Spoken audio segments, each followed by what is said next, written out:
Á fundar í dag eru eftirtalin mál. Það eru fundargerðir bæjarráðs nr. 642 og 643 teknar saman til umræðu og atkvæðagreiðslu ef enginn hreyfir því andmælum. Eigna skipulags- og umhverfisnefndar nr. 248, hafnarstjórnar nr. 232, íþrótta- og tómstundanefndar nr. 67, fræðslunefndar nr. 77 og síðan eru hér almenn mál. Það er fyrst Rafveitu Reyðarfjarðar, málefni Rafveitu Reyðarfjarðar. Reglur endurgerð gamalla bryggja, fjárhagsáætlun 2019 viðauki 6 og síðan kaupsamningur Búðareyri 2 og síðasti liðurinn er lántaka 100 milljónir árið 2019. Áður en við göngum til dagskrár hafa bæjarfulltrúar þeir vakið athygli mína á vanhæfni sínu undir liðum í fundargerðum bæjarráðs. Þetta er einnig undir lið í viðauka sem ég mun taka fyrir þegar að hún kemur. En í fundargerð bæjarráðs nr. 642 hefur Sævar Guðjónsson óskað eftir að fá víkja undir lið 1 og lið 8 og lið 9 í fundargerð bæjarráðs nr. 643 þar sem málið tengist honum eða það að hlutaðeigandi er tengdur honum fjölskylduböndum. Og þá hefur Einar Már beðið að víkja undir lið 7 í fundargerð 643 þar sem aðili á bak við það fyrirtæki tengist honum fjölskylduböndum. Og þar leðum við taka þá tvo liði hér til umfjöllunar að loknum fundargerðum bæjarráðs, afgreiðslu þeirra, tökum þær að öðru leyti fyrir og tökum svo þessa tvo liði hér sérstaklega hvorn á fætur öðrum þannig að þeir geti vikið úr sal á meðan til umræðu. En þá er það fyrst fundargerðir bæjarráðs nr. 642 og 643. Leið og ég opna mælendaskrá og óska eftir að fá að taka til máls aðeins tengslum við fundargerð 643 þar sem sá fundur sem var list í Vigdísi Ásbjörnsdóttur af fjarverunar og koma inn á nokkur mál sem þar eru. En ekki athygli bæjarfulltrúa á. Það er náttúrulega hér margir þessum liðum eru hér sérstaklega til umfjöllunar eftir og muni taka til máls það undir þeim þar sem þetta er Rafveitu Reyðarfjarðar, viðauka og lántöku. En vil sérstaklega vekja kannski athygli bæjarfulltrúa á lið 6 bara til að fylgja eftir fyrri umræðu málefni íbúða á Breiðdalsvík sem eru í svokallaða sem við köllum hið félagslega kerfi eða sem voru með lánum Íbúðalánasjóði. Eins og með mun og hefur verið kynnt hér áður í sameiningaviðræðunum þá kom frá Íbúðalánasjóði orðsending áður en að kosið var sameininguna að við myndum fá hluta af lánum sem á þessum íbúðum hvíldum niður felld til samræmis við bara raunvirði þeirra. Þetta var baráttumál Breiðdalsbúanna lengi, Breiðdalshrepps og við fórum sérstaklega fram á þetta í Íbúðalánasjóð. Þetta hefur gengið afskaplega hægt að fá þetta svo, ekki að segja formgert eða gengið frá. Við áttum fundi, erum búin að eiga náttúrulega fundi bæði með Íbúðalánasjóði og ráðherra málaflokksins og gerðum það síðast núna á haustdögum eða síðla haust undir vetur. Þá áttum við fund með félagsmálaráðherra þetta mál, þar sem hann fer með málefni Íbúðalánasjóðs. Og þar var mönnum verið kunnugt enda var þetta tekið fyrir á þeim fundu sem við áttum með ráðherrum í tengslum við sameiningaviðræðurnar. Þegar við fórum til fundar, ég og oddviti Breiðdalshrepps, við þau ráðandi sem að málunum komu voru kynnt í þessu öllu sem við komum þegar við sendum út að kynningarefni sem var notað við sameiningu. Félagsmálaráðherra hefur, bara til þess að hnykkja, við erum að færa hér þessa skuldi bara til og meðan þetta er frá gengið. En félagsmálaráðherra hefur sagt að hann muni sjá til þess að þetta muni ganga eftir eins og var rætt. Þetta hafði að gera eins og með þekkja með að eftirlitsnefnd fjármála sveitarfélaganna taldi að þessu væri ekki þörf.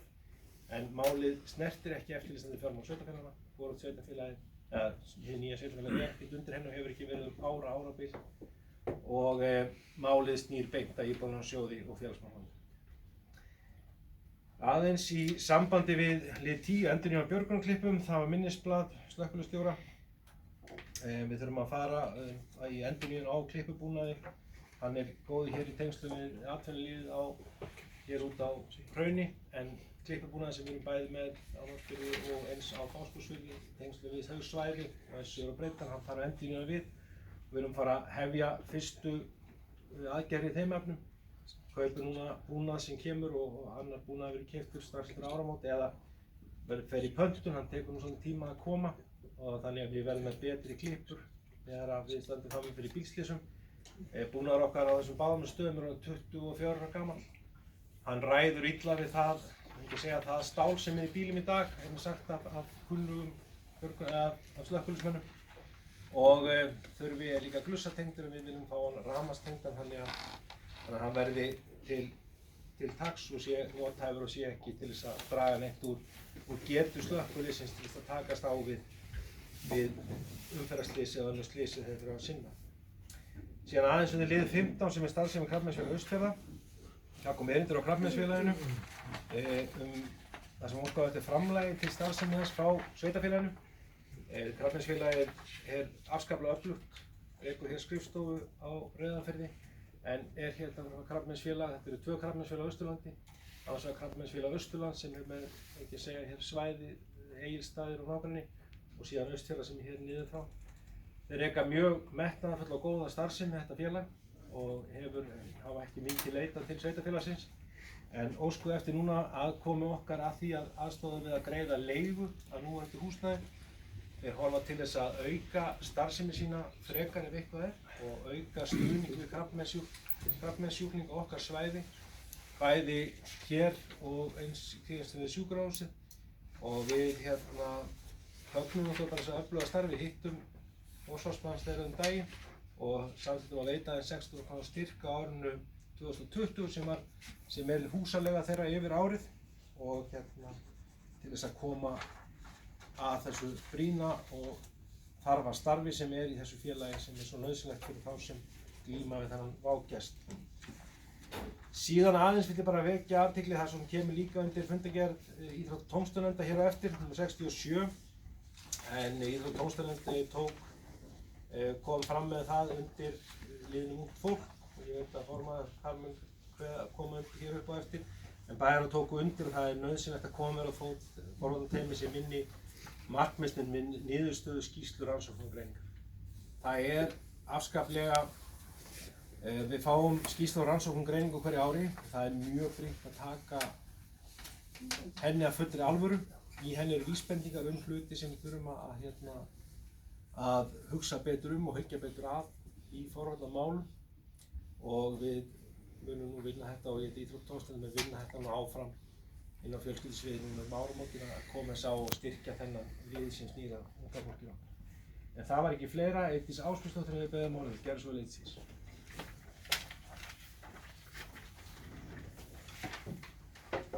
Forseti, staðgengill bæjarstjóra, bæjarfulltrúar og góðir gestir í sal.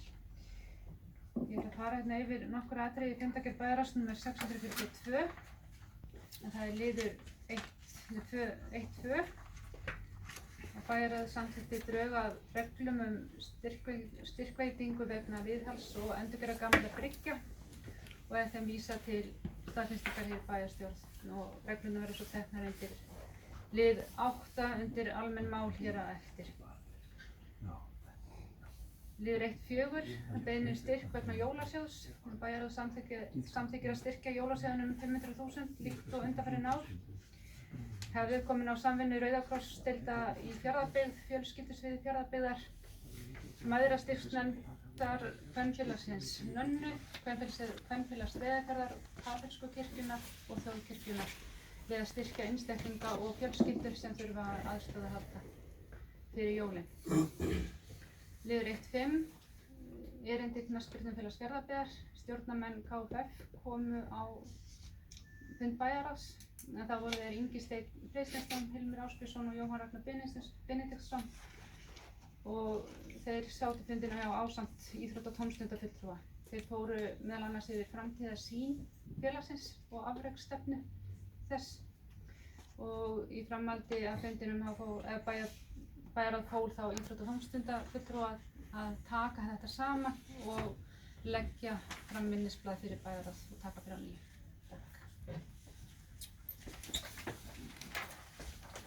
Vilja fleiri kveðsljóðs undir fundargerðum bæjarráðs, undanskildum liðanum sem ég las upp áðan.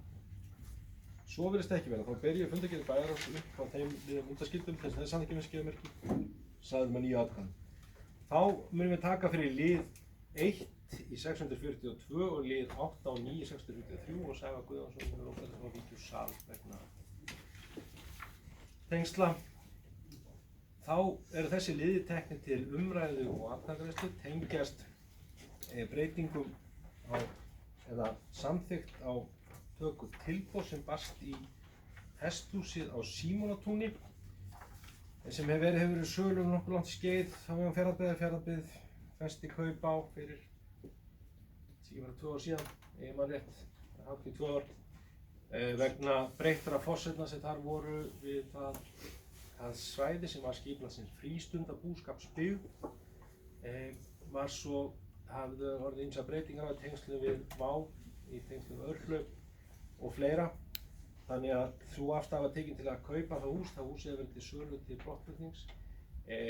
Eignaskipunar- og umhverfisnefnd tók til skoðunar hvort það ætti að breyta þessu skipulagi frá því að frístundabúskapsbyggð yfir í léttan iðnað og léttan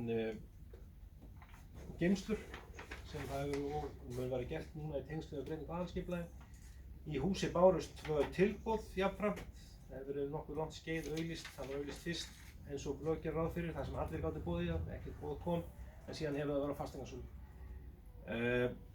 Þar annars vegar tilboð upp á 500.000 og hins vegar upp á 3 milljónir frá Gísla Hjartar Guðjónssyni og bæjarráð samþykkt að taka því tilboði, herra tilboði. Vill einhver kveða sér hljóðs málið? Svo virðist ekki verið, ég ber þetta til samþykktar. Til samþykkt með 8 atkvæðum og Sævar má ganga í sal. Þá tek ég fyrir næst lið 7 í fundargerð 643 og Einar Már Sigurðsson er beðinn að hafa víkja úr sal vegna tengsla við einn aðila málsins.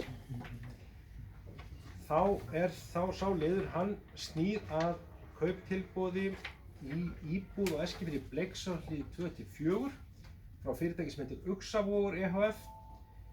Og líkt og á bæjarráðsfundi vék Einar Már þar einnig því að hann satt þar inni sem varamaður þennan bæjarráðsfund.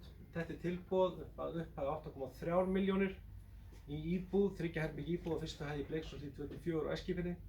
Fasteignamati er 9,3 og ásættarverðið 9,4. Innréttingar á gólfefni voru mjög léleg. Fjármálastjóri og sýslumaður framkvæmdastjóri mæltu með þessu tilboði tekið. Bæjarráð samþykkti söluna. Þetta einhver þessi hljóðsum. Svo virðist ekki verið, ég ber þennan liður til samþykktar. Hann er sagður með 8 atkvæði. Þá má Einar Már ganga í sal. Þá eru fundargerðir bæjarráðs afgreiddar og næst er hér fundargerð eigna skipulags- og umhverfisnefndar nr. 248. Það er Einar Már kominn. Það er ekki að koma. Nei, hattar hann. Einar Már Sigurðsson, ég beðum Már Gelsson hérna.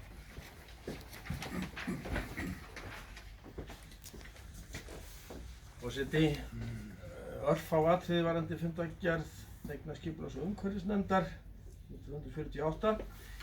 Fyrsti liður dagskrárinnar var breyting og opnunartíma sofnunarstofa Sorps, annars vegar á Fáskrúðsfirði og hins vegar á Stöðvarfirði. Aðallega vekja athygli á því að þarna verið að auka opnun, auka þjónustu á þessum stöðum til samræmis við aðrar stöðvar sambærilega hér í sveitarfélaginu. Og síðan erum við að gera tilraun á Stöðvarfirði sem að vonandi verður hægt að færa út víðar, þar að segja að hafa stöðuna mannlausa. Hafa hana opna með lengur og hafa hana mannlausa og við ákveðum að byrja á Stöðvarfirði. Því eins og allir vita þá eru þar alveg einstakt úrvalsfólk sem þar býr, þannig að við treystum því best til þess að byrja þessa tilraun en gerum ráð fyrir að það muni svo smita sjálfsögðu út til allra byggðarkjarna þannig að við getum haft þær mannlausar sem flesta. Sjötti liður dagskrárinnar er umferðarsamþykkt Fjarðabyggðar sem að er auðvitað þannig plagg að það þarf að reglulega að uppfæra það. Við erum semst að fara yfir það núna og reynum að vanda okkur svolítið við, það munum vera með þetta á dagskrá á nokkurum fundum. Þarna vorum við svona í fyrstu yfirferð í þessari lotu. Á næsta fundi munum við kalla til fundar skólastjóra bæði leik- og grunnskóla Reyðarfjarðar og formann íbúasamtaka og formann Ungmennafélagsins Vals. Þar sem við munum meðal annars ræða heiðarveginn á milli skólana, hvernig megi draga úr slysahættu og öðru slíku. Við viljum reyna að finna sem besta lausn og þá er þetta eðlilegt að heyri sem flestum með það. Og við munum væntanlega nota tækifærið og ræða fleiri mál sem að tengjast þessum aðilum þarna á svæðinu. því að það er auðvitað deiliskipulag þarna en nú hafa komið fram ýmsar hugmyndir eins og fólk þekkir sem að kallar á breytingu á því og það er eðlilegt að hefja þá umræðu sem fyrst. Nú síðan í 13. lið er mál sem að forseti nefndi hér áðan undir bæjarráðsfundargerðum. Það er að segja að nefndin er búin að taka ákvörðun það að gera breytingar sem að tengjast hesthúsabyggðinni á Símonartúni eins og fram hefur komið. Þannig að það fer inn í endurskoðun aðalskipulags og í framhaldi síðan verður deiliskipulagi breytt á svæðinu. Þakka þér fyrir Einar. Rétt er að taka fram að Sævar Guðjónsson vakti athygli mína einnig í upphafi á því að Símonartún væri til umfjöllunar hjá eignarskipulags- og umhverfisnefnd en það snýr ekki að kauptilboðinu sem hann er vanhæfur en einungis að óskað var eftir því við nefndina að hún myndi gefa það sína skoðun á því að breyta skipulaginu. Það hefur ekkert að gera með þetta tilboð eða töku þess. Þar af leiðandi hafi bæjarstjóri athugun telji hann sé ekki vanhæfur af reglur vanhæfi ná ekki yfir það. Þannig að hann þarf ekki að víkja undir afgreiðslu þess sem enda snýr einhverju skipulagi en ekki að sömu mannvirkis eða afstöðu. Vilja fleiri kveðsljós undir fundargerð eignarskipulags- og umhverfisnefndar? Sævar Guðjónsson gjör svo.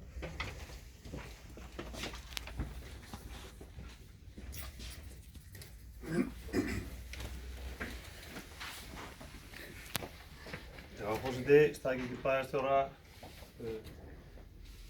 bæjarstjórn og góðir gestir. Það er aðeins að ræða hérna varðandi lið 3.1 breytingar á opnunartíma sorpstöðvanna. Þetta er nú auðvitað hið besta mál og löngu tímabært, en ég hef aldrei skilið samt sem áður af hverju í ósköpunum við getum ekki haft þessar söfnunarstöðvar ómannaðar. Hvernig stendur á því að okkur er ekki treyst til þess að sortera sorpið í gámana eins og gert er á Akureyri, Reykjavík og víðar. Ég held að þetta sé löngu tímabær tilraun sem að verði að gera á Stöðvarfirði, en þessi tilraun hefur auðvitað verið gerð allan heim fram til þessa og við erum að gera þetta á heimilum okkar alla daga að sortera sorpið. Þannig að ég hvet nú menn til þess þannig að þetta getur nú bara verið opið alla daga, alla sólarhringinn. Það er auðvitað hægt að hafa einhverja vaktmyndavélar á þessum stöðum ef að menn halda það að þetta sé glæpastarfsemi að fara fram og þá er þetta hægt að kanna bara hverju stund að hana. En að þurfa að vera eftir einhverjum svona og vinna, sérstaklega sem eru með fyrirtæki, hafa ekkert alltaf tíma til þess að fara með svona.